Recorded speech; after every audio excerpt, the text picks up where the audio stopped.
there any problem with us attempting to be remotely optimistic? All I did was, can I restate? I was walking home from the Christmas party on my own, and I simply gave my reaction to what I saw. So can we please forget about it and get on about things that are far more important, like taxi drivers taking us the scenic route home. The taxi regulation bill, which is set to be introduced as legislation next year, will contain rules about that. I'm joined now by the Minister for State of the Department of Transport, Tourism and Sport, with special responsibility for public transport and commuter affairs, Alan Kelly. Minister, welcome to the programme. Hi, George. Talked many times about taxis. I have to tell you, on Friday night going home, there were monumental traffic jams in the city of Dublin. There weren't anybody in motor cars, there were just taxis. There certainly seemed to be plenty of them, all trying to earn a living, despite them being too many of them, and we await regulation. You are going to do this now. You and I have been talking about this. Are we going to see some action? Absolutely, George, and thanks for once again having me on, because you have a very long interest in this subject matter. 2013 is going to be the defining year for changing the taxi industry. It has to be. There is a whole range of changes going to happen. I just published last week the most comprehensive taxi bill in the history of the state. It's rewriting the whole taxi legislation that was in this state, which had been treated in a very laissez-faire way by a number of administrations previously, and it's going to change the industry from top to bottom, and as a result will clean up the industry, which is completely necessary. It's going to bring in mandatory disqualifications for licensing for certain criminal records. It's bringing in penalty point system, a demerit system for drivers, which means that licenses can be suspended or indeed taken away. It's bringing in a range of fixed fine charges, and it's a whole load of other measures which are going to reconstitute the industry and clean it up. Okay. Now, aren't the newspapers a bit guilty of headlines here? Because it is already an offence to take somebody home by the scenic route. I couldn't agree more with you. It is already an offence. If somebody is taken home by the scenic route and they make a complaint, the taxi driver can be fined. The issue is not that. The issue is for repeat offenders, because somebody could do that and someone could complain, a consumer, and they could win, and the driver could be dealt with. But the problem is the following evening he can do the same thing. By this legislation, you will, if you're a repeat offender, get your license suspended. And if that happens to you more than once, the license can be taken away from you.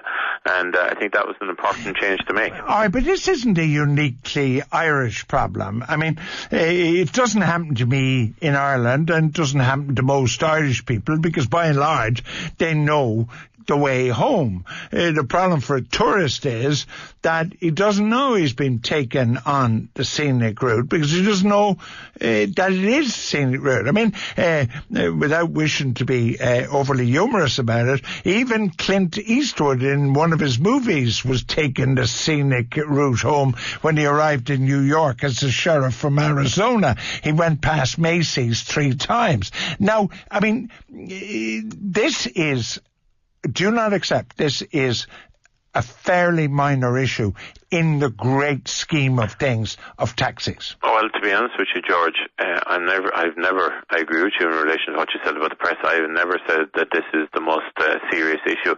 It is an issue, though, and it does need to be addressed. It's not alone that, but there's a number of other issues. What we really need is a mechanism, which the penalty point system is, for repeat offenders in the taxi industry, those who don't take their industry seriously enough. Dare I say it, in my experience, that's usually not the full-time driver. They don't take their industry seriously enough, don't have their cars in the right order, don't have their documentation in the right order, or their systems in the right order, and they can be fined for it, but also can get penalty points and to be taken out of the industry. The reason what you at the introduction to your program, you said, the amount of taxis in Dublin. There is too many taxis. I've openly admitted that as the minister in charge. What we really need to do is bring in legislation to qualify the industry, to ensure that we have the appropriate balance and the appropriate amount of drivers who are able to earn a decent income from it. Yeah. Am I correct in saying that you have an Ernst & Young report before you, which is recommending a reduction in taxi fares? We have a report. You can't be serious. We have the fares are actually going to stay the same. It was announced today that the fares are going to stay the exact same.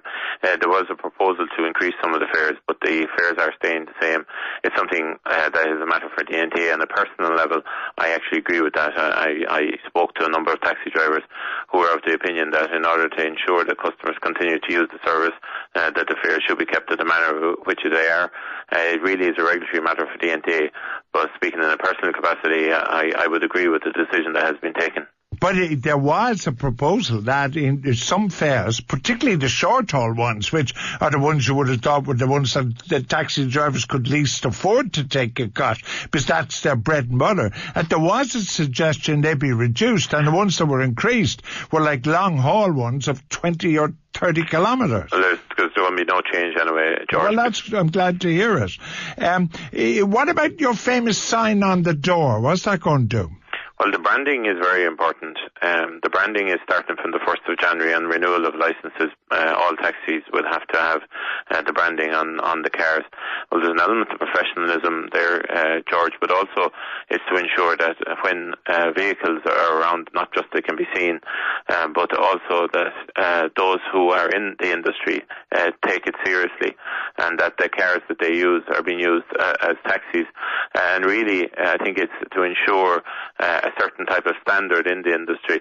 Furthermore, on top of that, though, the license number will be available through a whole range of other means which we are producing at the moment, which is there's going to be various different phone apps, there's going to be web portals.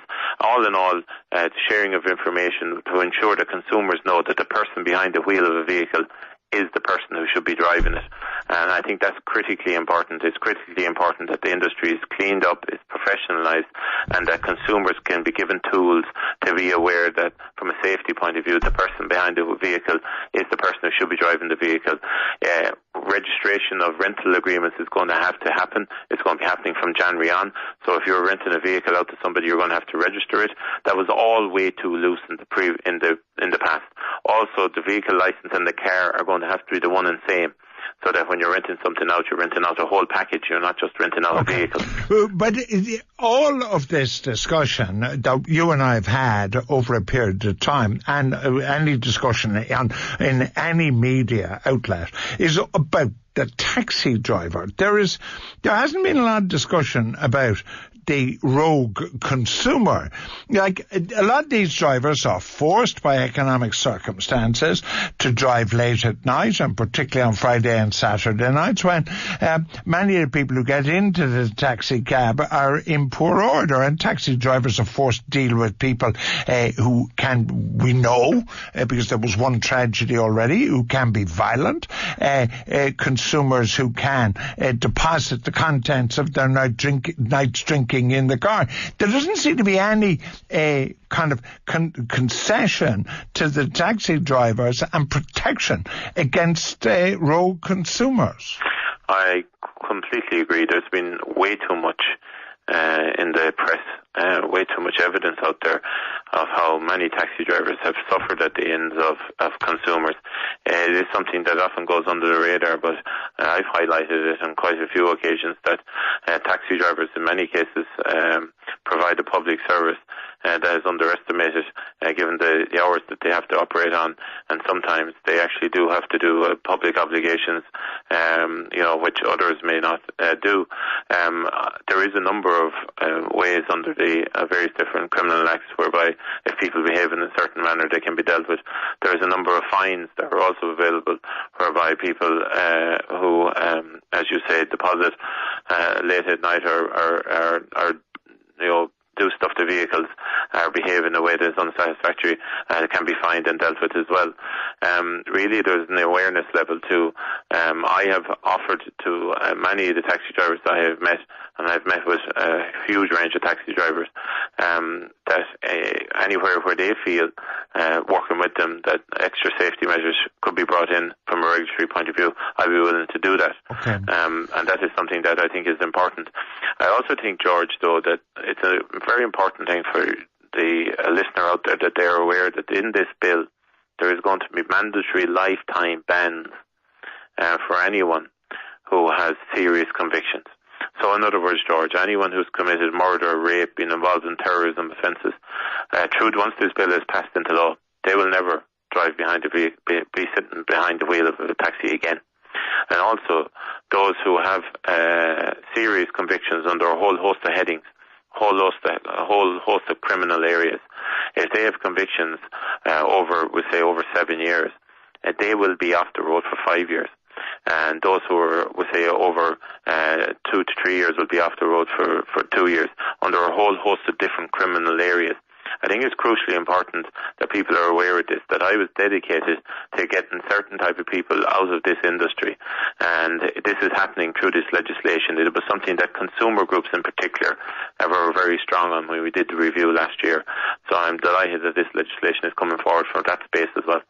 All right. The 9-year rule, when will a taxi of 9 years or more actually be off the road? When the legislation is passed? It doesn't need legislation. There's actually regulation on this. Taxis that have been that are there pre-2009, they're allowed to stay up until 15 years. But after 9 years, they have to do 6-month NCTs. Any car that's registered after 2009, the 9-year rule exists. All right. Thank you so much for joining me. That was the Minister for State at the Department of Transport, Tourism and Sport, Alan Kelly. We're going to take your texts in just a second. The Right Hook.